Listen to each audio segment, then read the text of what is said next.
Hello friends, welcome to JP pharma classes. मैं Chetna Pandey, assistant professor from Hygia group of institute. आज मैं आप लोगों के लिए यहाँ एक नया सब्जेक्ट लेकर आई हूँ जो कि बी फार्मा फर्स्ट सेमेस्टर का है, फार्मास्यूटिकल इनऑर्गेनिक केमिस्ट्री। इस सब्जेक्ट में हम जो भी इनऑर्गेनिक मटेरियल्स हैं, जो भी इनऑर्गेनिक कंपाउंड्स हैं, फार्मास्यूटिकली यूज़ किए जा रहे हैं, मीन्स के मेडिसिन में यूज़ किए जा रहे हैं, उनके बारे में डिस्कशन करेंगे।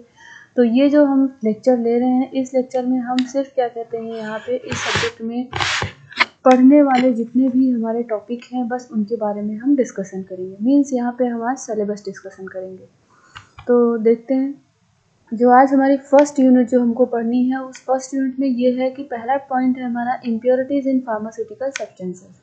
मीन्स जो भी फार्मास्यूटिकल ड्रग्स यूज़ की जाती हैं, जो भी बनाई जाती हैं, जो भी प्रिपरेशंस होती हैं, उनमें किस तरीके से कौन सी इम्प्योरिटीज़ आ जाती हैं, उनके टाइप्स और सोर्सेस पढ़ने हैं। इम्प्योरिटीज़ इन द सेंस कि जो हमें एक फाइनल प्रोडक्ट, जो मेन मटेरियल चाहिए, जो मेन ड्रग चाहिए, उसके अलावा कोई अनवांटेड चीज़ उसमें आ जाती है तो वो हमारे लिए इम्प्योरिटी हो जाती है। जैसे कि हम अगर कोई रॉ मटेरियल यूज़ कर रहे हैं एक फाइनल प्रोडक्ट बनाने के लिए, raw material in the sense कि जो भी हम उसके लिए एक कच्चा पदार्थ यूज़ कर रहे हैं, जो भी एक स्टार्टिंग मटेरियल यूज़ कर रहे हैं फाइनल प्रोडक्ट बनाने के लिए, तो वो अगर प्रॉपर नहीं है तो उसको वो भी एक इम्प्योरिटी का सोर्स हो सकता है। मीन्स कि उसमें किसी भी तरीके की कंटामिनेशन अगर आ जाती है तो वो हमारे फाइनल प्रोडक्ट पे भी उसका इम्पैक्ट आएगा, वो हमारे मटेरियल के लिए, हमारे प्रोडक्ट के लिए वो एक तरीके से इम्प्योरिटी हो जाएगी। सेकेंड कि अगर हमारा कोई रिएक्शन चल रहा है और उसमें जो हमें प्रोडक्ट फाइनल चाहिए उसके बीच में ही कोई एक इंटरमीडिएट प्रोडक्ट बन जाता है, बीच में ही कोई एक अलग मटेरियल ड्रग बन जाती है, तो वो भी एक इम्प्योरिटी का ही वजह हो जाता है, क्योंकि हमें उस समय पे वो प्रोडक्ट नहीं चाहिए होता है। थर्ड पॉइंट ये भी हो सकता है कि हम उसको किस तरीके से स्टोरेज कर रहे हैं। हम ड्रग बना चुके हैं और उसको हमने स्टोरेज जहाँ पे स्टोर किया है, जिस तरीके से उसको स्टोरेज करना चाहिए था, पैकिंग जिस तरीके से करनी चाहिए थी, वो अगर हम प्रॉपर नहीं किए हैं, या फिर टेम्परेचर का, लाइट का कोई सोर्स अगर नहीं चाहिए होता है, या जिस टेम्परेचर पे हमें उसे मेंटेन करना है वो नहीं कर रहे हैं, तो उसकी वजह से भी फार्मास्यूटिकल प्रोडक्ट्स में इम्प्योरिटीज़ आ जाती हैं। तो एक टॉपिक तो ये होगा। दूसरा होता है history of pharmacopoeia. History of pharmacopoeia में हम पहले देखते हैं कि फार्माकोपिया क्या होती है। तो फार्माकोपिया एक ऐसी बुक है जिसमें कि हमें मेडिसिन के एरिया में जो भी इंफॉर्मेशन चाहिए होती हैं, वो सभी चीज़ें हमें उस फार्माकोपिया बुक में सभी कंटेंट मिल जाते हैं। जैसे कि एक है यूएसपी मीन्स कि यूनाइटेड स्टेट की जो फार्माकोपिया है। देन सेकंड जो है इंडियन फार्माकोपिया की बात करते हैं, जो कि हमारे यहाँ पे यूज़ की जाती है। तो इंडियन फार्माकोपिया अभी तक जो है 8th एडिशन हो चुके हैं इसके, जिसमें से करेंटली जो चल रहा है वो 8th एडिशन है, जो कि 2018 में पब्लिश हुआ था। अभी जो करंट में हमारी फार्माकोपिया चल रही है, इसके 4 वॉल्यूम है। वॉल्यूम का मतलब यहाँ पे होता है वॉल्यूम 1, 2, 3, 4। तो वॉल्यूम का मतलब ये है कि ये बुक जो भी है फार्माकोपिया की, इसके जितने भी फार्माकोपिया के जो भी कंटेंट है वो हमें टोटल 4 बुक में अवेलेबल होंगे। देन एक होती है ब्रिटिश फार्माकोपिया, इसके अलावा European pharmacopoeia, Chinese pharmacopoeia, Japanese pharmacopoeia. तो फार्माकोपिया लगभग सभी कंट्रीज़ की अपनी एक फार्माकोपिया होती है, तो इसके बारे में भी हमको पढ़ना है। इंडियन फार्माकोपिया जो फर्स्ट पब्लिश हुई थी वो 1955 में पब्लिश हुई थी। उसके बाद अराउंड 10 ईयर पे एवरी फार्माकोपिया पब्लिश हुई है, बट करेंटली जो है 4-5 ईयर्स के अंदर अंदर में एक फार्माकोपिया लास्टली एडिशन हुए हैं उनके। देन फार्माकोपिया की बात कंप्लीट हो जाती है। यहाँ पे डिटेल में हम चैप्टर पढ़ेंगे तब पढ़ेंगे। देन आता है थर्ड पॉइंट है कि इम्प्योरिटीज़ के अंदर ही हम लिमिट टेस्ट पढ़ेंगे। लिमिट टेस्ट का मतलब क्या होता है कि कोई भी कंपाउंड है उसमें किस चीज़ की इम्प्योरिटी है, उस इम्प्योरिटी की हमें मतलब कंटेंट जानना है कि वो पास है या फेल है। लिमिट टेस्ट मीन्स कि वो लिमिट में है या नहीं। कोई भी मटेरियल है उसके अंदर क्लोराइड अगर कंटेंट प्रेजेंट है तो वो लिमिट में है या वो लिमिट से ज़्यादा है। तो मीन्स कि ये लिमिट टेस्ट जो होता है वो टेस्ट फॉर प्योरिटी हम चेक करते हैं यहाँ पे। जैसे कि chloride, sulphate, iron, arsenic, lead और हैवी मेटल्स का हम लिमिट टेस्ट करते हैं। अब यहाँ पे हमने 2 एपरेटस बनाए हुए हैं। ये टेस्ट ट्यूब नहीं है, ये एक नेस्लर सिलेंडर है, जिसमें हम मोस्टली जितने भी क्लोराइड टेस्ट, जितने भी लिमिट टेस्ट करते हैं उनके हम नेस्लर सिलेंडर में ही लिमिट टेस्ट करते हैं। स्पेशली यहाँ पे जो आर्सेनिक लिमिट टेस्ट होता है उसको हम इस एपरेटस में करते हैं, जिसका हम आर्सेनिक एपरेटस भी बोलते हैं और इसको हम गैडजेट एपरेटस भी बोलते हैं। तो ये हो गया लिमिट टेस्ट जो कि प्योरिटी के लिए यूज़ किया जाता है, प्योरिटी टेस्ट के लिए यूज़ किया जाता है यहाँ पे।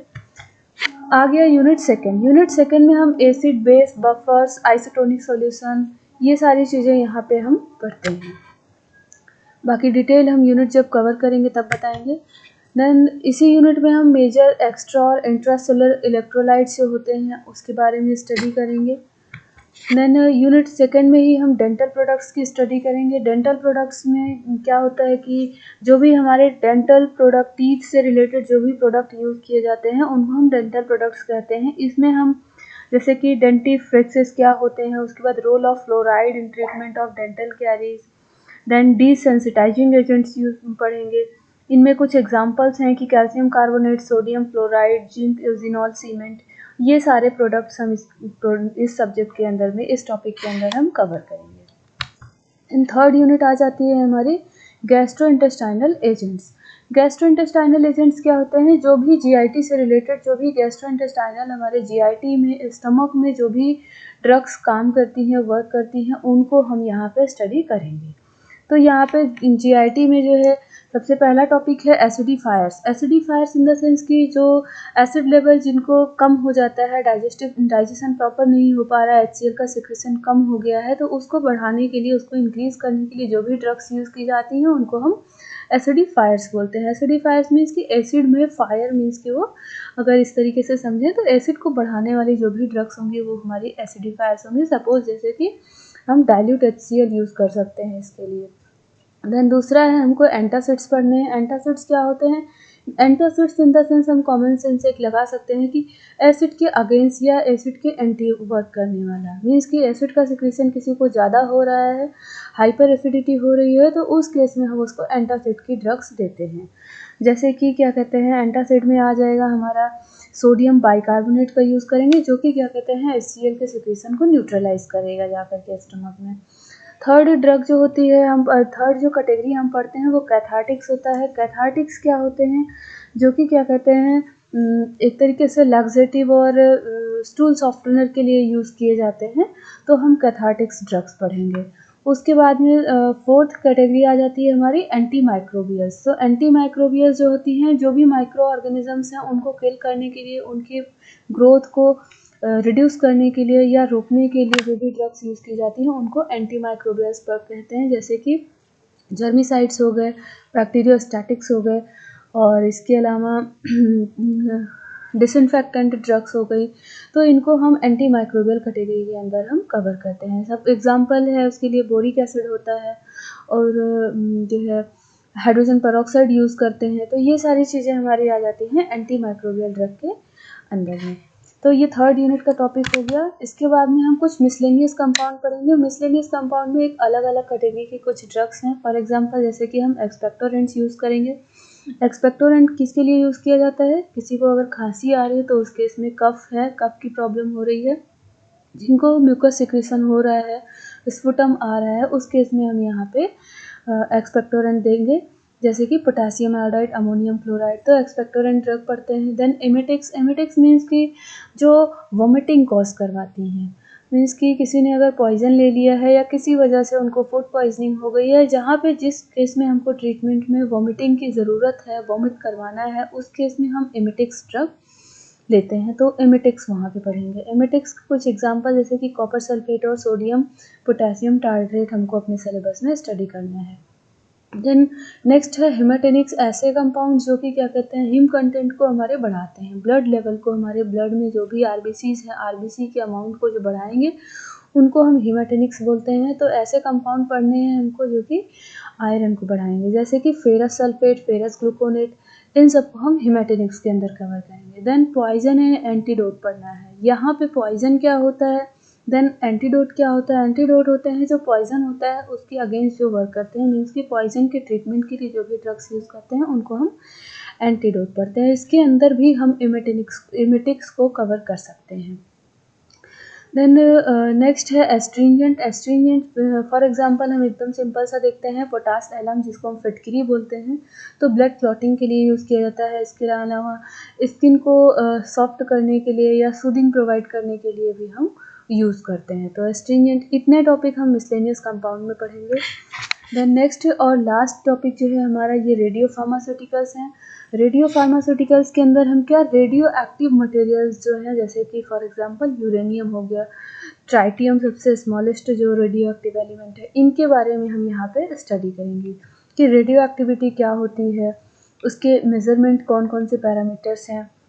देन बहुत सारी जो रेडिएशंस है, मतलब कि अल्फ़ा बीटा पार्टिकल्स हैं, गामा रेज है और एक्स रेज हैं, इनकी रेडिएशंस की स्टडी करेंगे। हाफ लाइफ क्या होती है, हाफ लाइफ मीन्स कि जो रेडियो एक्टिव एलिमेंट है उसको कितना टाइम लग रहा है उसके हाफ डिके होने में, मीन्स कि उसको डिस्ट्रॉय होने में। देन रेडियो आइसोटोप्स पढ़ने हैं। आइसोटोप्स इन द सेंस कि कोई भी रेडियो एक्टिव एलिमेंट है और वो डिके हो रहा है, उसमें से अल्फ़ा बीटा रेज जो भी निकल रही हैं, अल्फ़ा बीटा पार्टिकल्स जो भी निकल रहे हैं, तो उसकी वजह से जब एटॉमिक नंबर उनका सेम होगा, एटॉमिक वेट उनका अलग अलग हो जाएगा और एटॉमिक नंबर उनका सेम रहेगा, तो उसको हम आइसोटोप बोलते हैं। और वही उसका वाइस वर्सा कर लेते हैं कि एटॉमिक वेट जो है वो डिफरेंट होगा और जो है एटॉमिक नंबर जो है वो सेम होंगे, देन उसको हम आइसोबार्स बोलेंगे।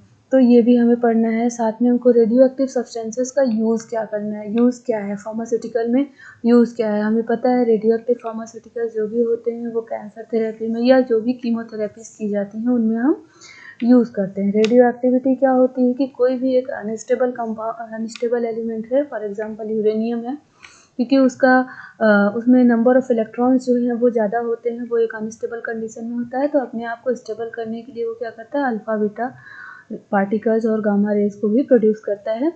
तो इसको हम उसी एमिशन को ही हम रेडियो एक्टिविटी कहते हैं। तो ये सारी चीज़ें हम इस सब्जेक्ट में कवर करेंगे। तो नेक्स्ट टॉपिक हम नेक्स्ट सब्जेक्ट जो नेक्स्ट लेक्चर स्टार्ट करेंगे उसमें हम फर्स्ट यूनिट से स्टार्ट करेंगे। अभी तक के लिए बस इतना ही। जिनको अगर कुछ पूछना है इसमें या कोई भी क्वेरी है तो प्लीज़ आप कमेंट बॉक्स में इसको मेंशन करिए। Thank you.